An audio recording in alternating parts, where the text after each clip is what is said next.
Welcome students. আজকে আমরা Indian history অর্থাৎ যে ইতিহাস ভারতের ইতিহাসের গুরুত্বপূর্ণ কোশ্চেন্সগুলো এমসিকিউ ফরম্যাটে কোশ্চেন আনসার ফরম্যাটে বা মিনি মক টেস্টের মতো ফরম্যাটে অ্যানালাইজ করব বা আলোচনা করব। এবং তার আগে বলে রাখি, আজকে ইন্ডিয়ান হিস্ট্রি লেখা থাকলেও এখানে মেইনলি না, পুরোপুরি প্রাচীন ভারতের ইতিহাস নিয়ে কিন্তু আজকের সেশন। প্রাচীন প্রাচীন ভারতের ইতিহাস নিয়ে আজকের সেশন। প্রতিদিন রাত 8টায় আমি এই সেশনসগুলো দিয়ে থাকি।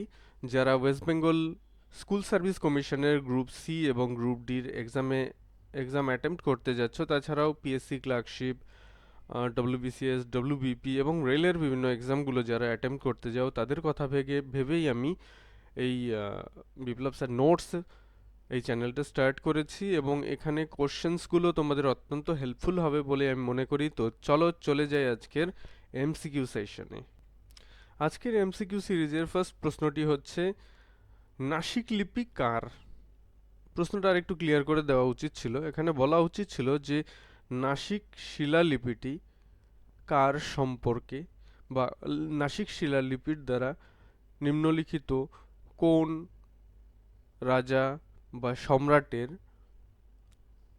শাসন প্রণালী বা রাজ্য বিস্তার নীতির উল্লেখ আমরা পাই। যাই হোক, যার সম্পর্কে নাসিক প্রশস্তি বা নাসিক লিপি লেখা হয়েছে তিনি আর কেউ না। অপশনসগুলো দেখে নাও। এখানে রাইট অ্যান্সার হচ্ছে সাতবাহন রাজ সাতকর্ণী।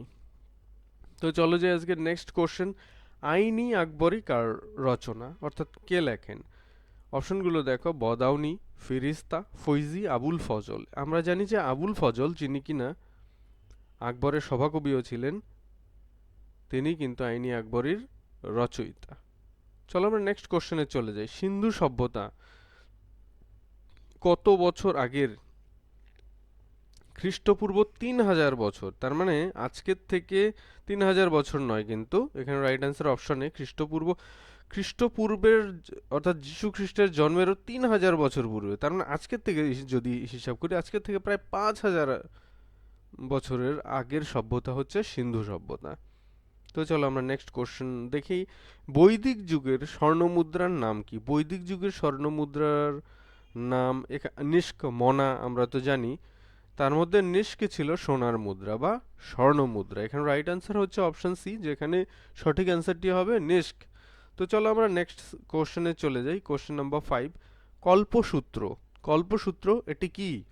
এটি অবশ্যই ধর্মগ্রন্থ বা গ্রন্থ, কিন্তু কোন ধর্মগ্রন্থ? হিন্দু, বৌদ্ধ, পার্সি, জৈন? এখানে রাইট অ্যান্সার হচ্ছে জৈন। কল্পসূত্র হচ্ছে জৈন ধর্মগ্রন্থ। তো চলো আমরা নেক্সট কোশ্চেনে চলে যাই। জৈন ধর্মে সৎ বিশ্বাস, সৎ আচরণ, সৎ জ্ঞান, এই তিনটিকে একত্রে কি বলা হয়? ত্রিসূত্র না ত্রিরত্ন? হ্যাঁ, এখানে রাইট অ্যান্সার হচ্ছে অপশন বি, ত্রিরত্ন। ত্রিরত্ন যারা আসন্ন গ্রুপ সি এবং ডব্লিউবিএসএসসি গ্রুপ সি, গ্রুপ ডির মক টেস্টগুলো দিতে চাও বা কম্প্রিহেন্সিভ কোচিং নিতে চাও, সম্পূর্ণ বিনামূল্যে তোমরা কোচিং নিতে পারো। তারা কমেন্ট করে দিও, আমি তাদেরকে রিলেটেড হোয়াটসঅ্যাপ নাম্বার দিয়ে দেব। তো চলো আমরা নেক্সট কোশ্চেনে চলে যাই। সেখান থেকে তোমরা অবশ্যই জয়েন করে নিতে পারবে সেই মক টেস্ট ব্যাচগুলোতে। নেক্সট কোশ্চেন কি রয়েছে? দ্বিতীয় বৌদ্ধ সম্মেলন কোথায় হয়েছিল?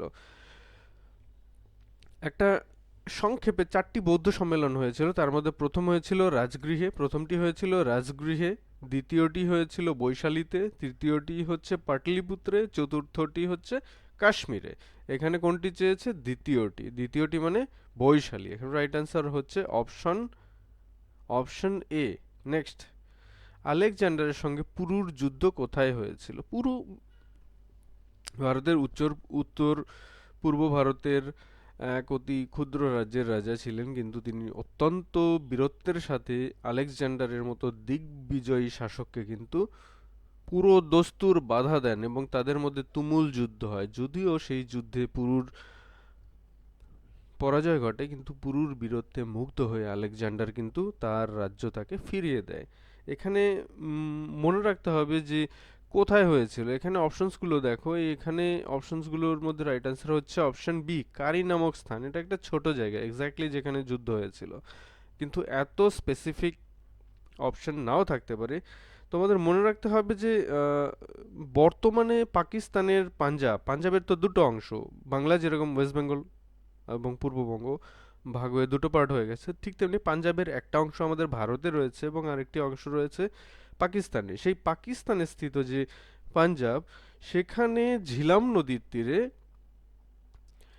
এই আলেকজান্ডার এবং পুরুর মধ্যে যুদ্ধ হয় এবং এই যুদ্ধটির নাম হচ্ছে হিদাসপিসের যুদ্ধ বা হাইদাসপিসের যুদ্ধ। তো চলো আমরা নেক্সট কোশ্চেনে চলে যাই। শকারি উপাধি, শকারি উপাধি না, স্পেলিং মিস্টেক হয়েছে। শক যোগ অরি মানে শকদের শত্রু, শকদের শত্রু, এই উপাধি কে গ্রহণ করেন? এখানে রাইট অ্যান্সার হচ্ছে অবশ্যই দ্বিতীয় চন্দ্রগুপ্ত। তিনি পশ্চিম ও মধ্য ভারতে, মনে রাখবে পশ্চিম ও মধ্য ভারতে এক বিস্তীর্ণ অঞ্চলে শক শকরা শাসন করত, তাদেরকে তিনি দ্বিতীয় চন্দ্রগুপ্ত পরাজিত করেন এবং তারপর তিনি এই শকারি উপাধি নিয়েছিলেন বা গ্রহণ করেছিলেন। নেক্সট প্রশ্ন, আজকের সেশনে এটাই লাস্ট কোশ্চেন্স। আমি আগেই বলেছি এটা একটা ছোট্ট সেশন। দ্বিতীয় অশোক কাকে বলা হয়? অশোক হবে।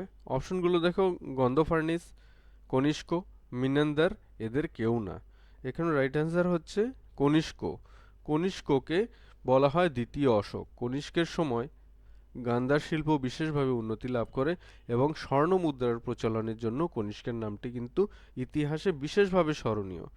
তো আজকের এই 10টি কোশ্চেন্সই আমি তোমাদের জন্য রেখেছিলাম। আশা করি এই 10টি কোশ্চেন্সের মধ্যে অধিকাংশ কোশ্চেনই তোমরা জানতে বা তোমরা সঠিক মার্ক করেছিলে। আসলে আমি প্রতিবারই বলি যে আমি কোশ্চেন্সগুলো মানে অন্য ক্ষেত্রে আমি কি করি, 5 থেকে 10 সেকেন্ডস আমি সময় দিই, তারপর আমি অ্যান্সারগুলো বলে দিই, যাতে এই সময়ের মধ্যে তোমরা এক্স্যাক্টলি অ্যান্সার মার্ক করে নিতে পারো এবং তারপর কত মার্কস পেয়েছো সেটা ঠিক করতে পারো। তো এই সেশনটিতে আমাদের সাথে থাকার জন্য অত্যন্ত ধন্যবাদ এবং if you think that you are really liking the sessions, don't forget to subscribe it, and if you want you can share it with your friends and guides. So thank you again for watching the video.